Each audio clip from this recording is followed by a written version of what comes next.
Okay, so personal statement is personally, that's funny, personal statement, personally. Not funny. Okay. Another banger. Make a come, make a come, come, come, make a come, make a keep a tip on, your body.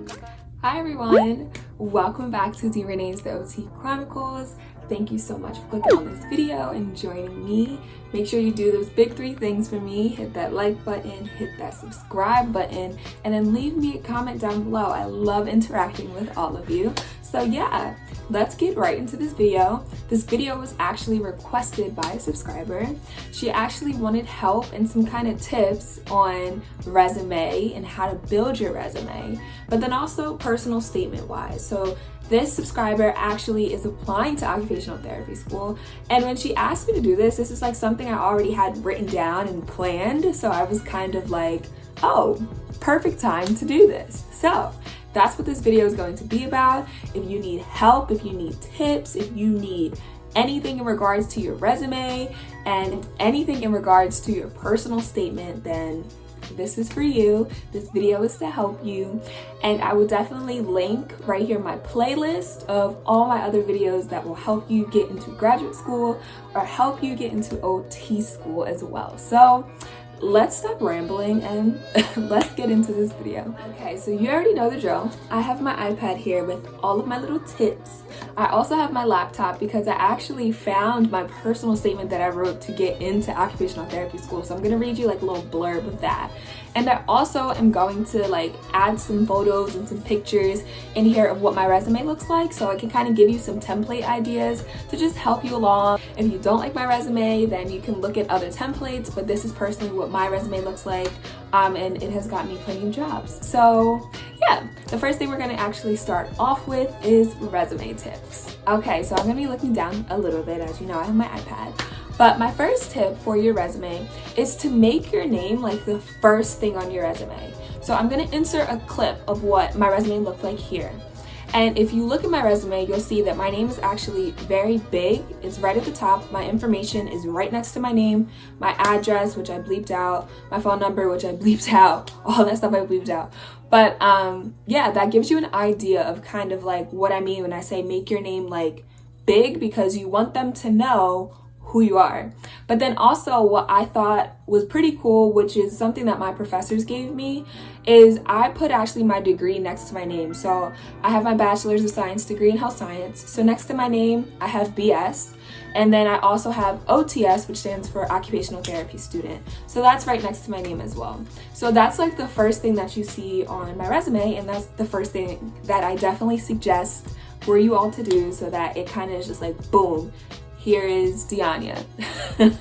Okay, so my next tip is to quickly go into your education. Like, I definitely highly suggest this. Your education, if you do have an education, I mean, if you're looking at this video, you're looking at getting into OT school, so you have a bachelor's degree. So I would put all your education stuff next. So your actual major, and then I would put your GPA, which is a biggie. Always put your GPA, but then also put the date that you're expected to graduate. That is what like future employers look at. That's also what different professors and the search committee and things like that who review your applications, they look at that as well, just to make sure like you graduated when you're supposed to be graduating, so that it makes sense as to why you're applying. So yeah, for your education, put all of your education right after your name, and that should be your next section. Okay, so my third tip is move into your experience. Like this is like the biggest thing of your resume. Like this should be the biggest chunk of your resume. Now, when I say experience, I mean I have 2 different things, as you can see, on my resume that is pertaining to experience. So I have related experience, and then I have additional experience. Now, in regards to related experience, I actually put all of my healthcare different things that I have done in my past. So I have been in occupational therapy school, so I have done a whole bunch of different volunteering opportunities and been a fieldwork student and blah, blah, blah. So I put all of that in my related experience. Now, if you're someone who doesn't have any experience in the healthcare field and you're going into occupational therapy school, this is the part where you're going to put your experience of your past jobs, your past different positions that you may have held. So if you were on an organization or a club, and you were like higher up in that club, like you were the president or the vice president, or you did PR, like, and that's all you have, put that in your related experience, because what that shows is that you had your education, now you have your experience. So it's already assumed that you've done both at the same time, which also shows that you're a good multitasker.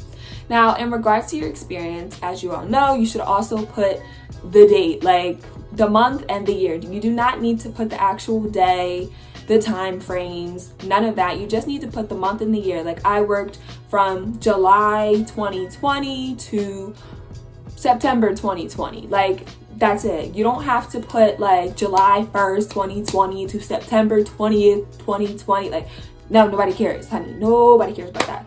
So you're just gonna put the month and the year. But then also what you're gonna do is, if you're putting your experience, right? The first thing you have to do is do it chronologically. So it makes sense. Like the very top experience that you should be putting is your most recent.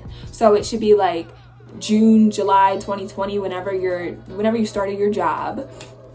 And then next to it, it should say present, to indicate that you're still working at that position right now. And then after that, it should be your next job that you last had before you had your job that you have now.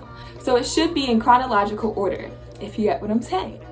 And yeah, so that's what you should put for your related experience. Okay, so for your additional experience, if you don't have a lot of experience, that's fine, that's dandy.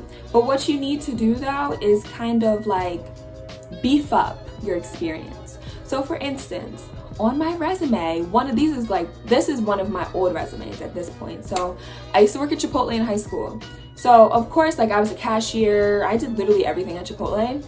But what I do and what I suggest you do is you go on Google, you look up the position that you held at that company and you type resume after it. And I'll like show you a video clip. So then once you do that, it'll pop up with different resumes and descriptions of the job. So what I do is I look at it and I'm like, oh, that sounds better than what I wrote about my description of my position that I held. So I will take portions of what the description is for that position that I held, and I would put that into my resume just to beef it up a little, because obviously you don't want to say, oh yeah, I was a cashier, I held money. Duh, like what? Like, of course you held money. But you want to be like, oh, like I had multiple transactions. I was responsible for $10,000 at the end of the night. I had to do different financial checks to make sure everything was in order. Of course, I wouldn't be writing on this, and I would write it in like a professional kind of way. But that's an example of like beefing up what you gotta do. So that's what you're gonna do for your experience. And then for your additional experience, this is the section where you're going to put anything that does not have to pertain to the position that you're applying for, but it helps show different things that you have to offer. Like for instance, I'm an occupational therapy student, right? My resume is definitely healthcare based, but in my additional experience section, I also have my graduate assistantships. My graduate assistantships were in residential life. That has nothing to do with healthcare, but I put it on my resume because it shows that I can be a supervisor. It shows that I am directly involved in team leading activities, and it shows that I'm responsible. It also shows different initiatives that I have created on campus that are still on campus to this day. So by me putting that on my resume, it just adds more sparkle, like pizzazz, like, ooh, not only is she healthcare, but she also got a little business in her. So like that's what you want to add in your additional experience. Again, you don't want to make it too hefty. Like, we'll get into that actually. We'll get into that. Okay, so the next section on the resume is going to be your awards, your accolades, your certifications. That's all going to go in a section, and that's all going to go, again, chronological order. Again, if I haven't missed what I said, but same thing with additional experience, that's going to be chronological order as well. But in regards to your certifications, your accolades, you want to make sure that you're putting things that make sense. Like you want to put Dean's List. You want to put that you got a scholarship.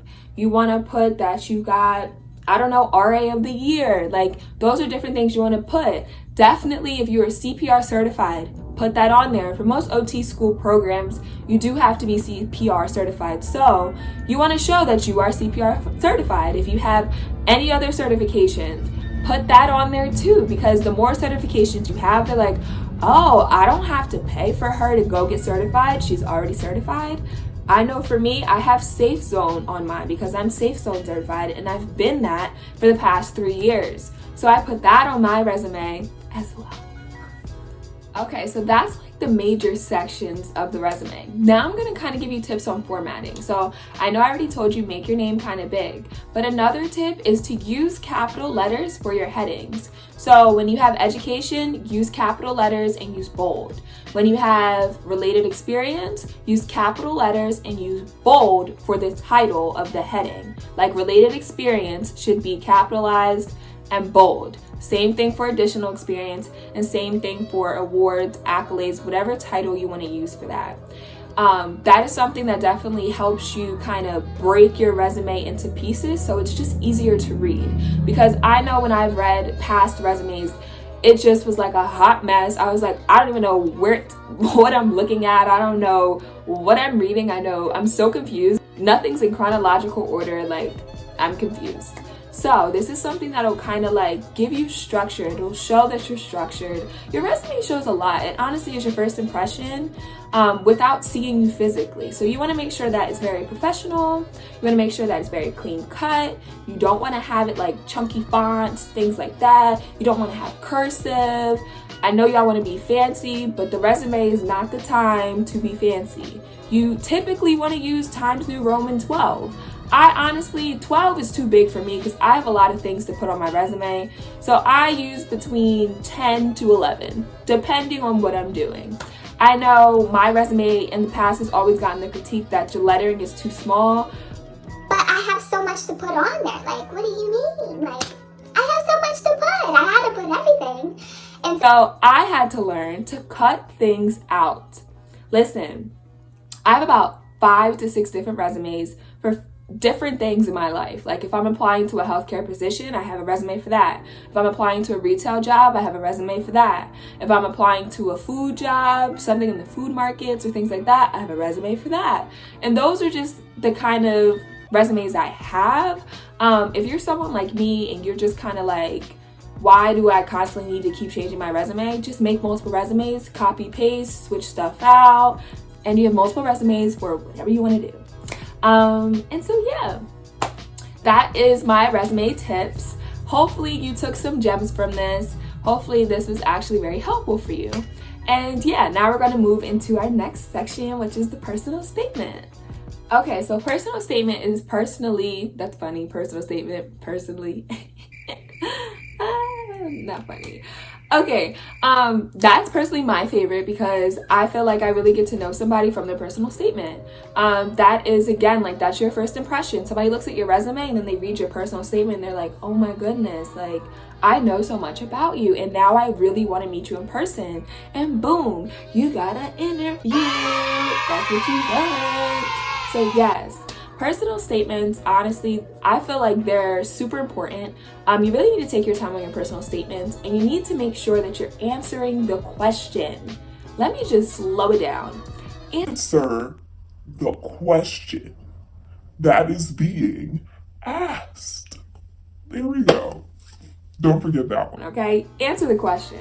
Because I've read a lot of personal statements and I'm like, okay, so what was your question though? Like this was a great essay, but like what was the question? I'm like, this essay has nothing to do with the question.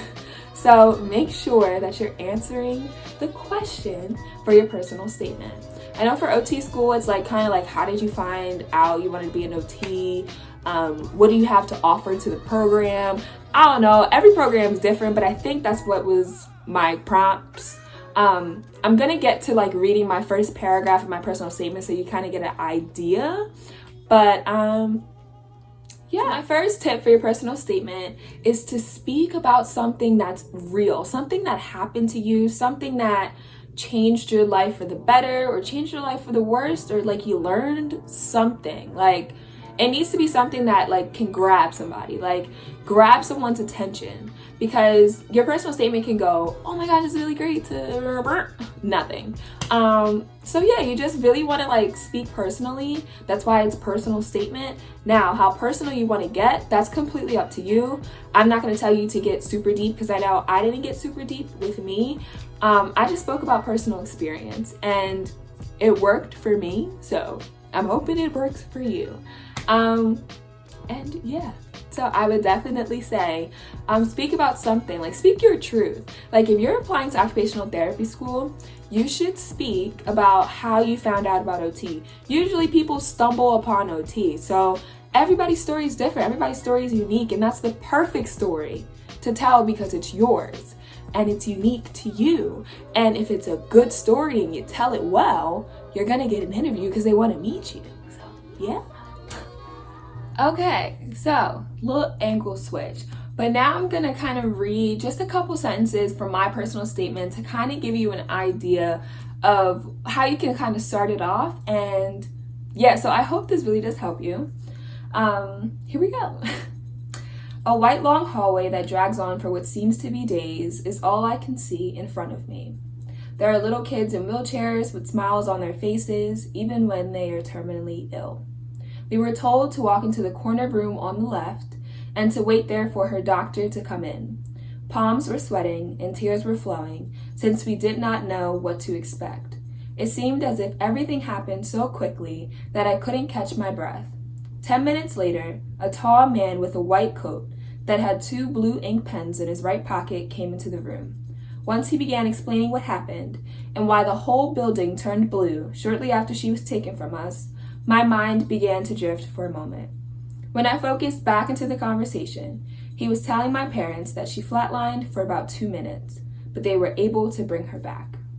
Even being physically there, you still couldn't count the amount of tears that were in that room. The conversation soon came to an end, with him saying that her heart was failing and she will need to be put on the transplant list.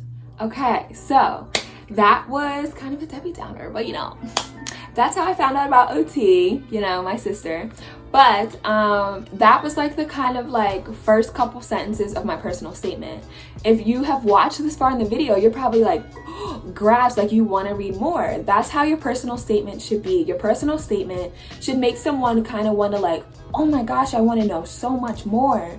And your personal statement, of course, needs to follow the guidelines. So like I said before, your personal statement should definitely fit your requirements. So meaning the word requirement, because there was a word requirement for Stockton, I believe, but then also answering the question.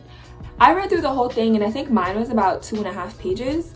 I don't know what the word requirement was, but I know mine fit it. So yeah, that's my tip. Like definitely use something that can like grasp the attention, but it's real. It's something that like is personal to you and you don't have a problem talking about it. Because I know when I went to my interview, they asked me about my personal statement and I talked about it with them. So I think that's very important about your personal statement. Okay, so for my final tip I am going to give about the personal statement is to send your personal statement to someone you trust and someone you feel would give you great feedback before you submit it. I sent my personal statement to my best friend. I also sent it to my professor at the time because we were really close. And I also sent it to another student that was applying to the same program I was applying to. So I had 3 people read my personal statement and I gave them the prompt and then they read my personal statement and then they gave me feedback.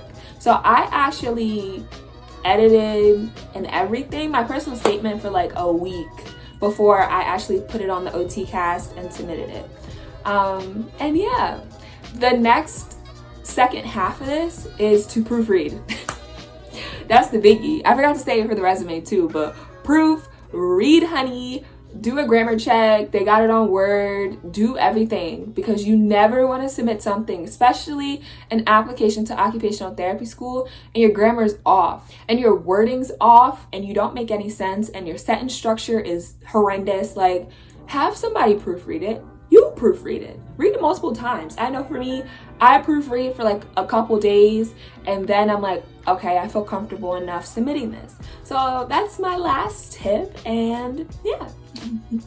Okay, so that's the end of this video. I hope that you gained some gems from this video. I'm going to add this video into my playlist. I will link it again right here, but it'll also be in the description box below, and it's going to be like my grad school tips. So if you're someone who's applying to graduate school or occupational therapy school, I have tons of videos that you can binge watch and kind of get you ready and adjusted and give you some help and some tips for what to expect, what's going to come in the future. I know I'm so excited for this channel. I'm excited because I'm going to be vlogging. I made the decision today that I will start to be vlogging my fieldwork experience. I will be posting a video about my previous fieldwork experiences so that it can help you. But also, I'm going to be vlogging my level 2 experiences in the flesh. So I actually start my level 2 clinical experiences September to December, I believe, and then I start my second round of it and final round of it in January. So I will be vlogging that, so stay tuned. Hit that subscribe button, hit that like button, hit that comment button, follow me on Instagram, and yeah, make sure you stay tuned for my next video because I will be uploading a video every single week, sometimes 2 videos every single week. So if you want to stay tuned with me, hit that subscribe button, share my channel, we can be friends, comment below. I love talking to you all, and yes, I will see you in my next video. Bye. Another banger. Make a phone,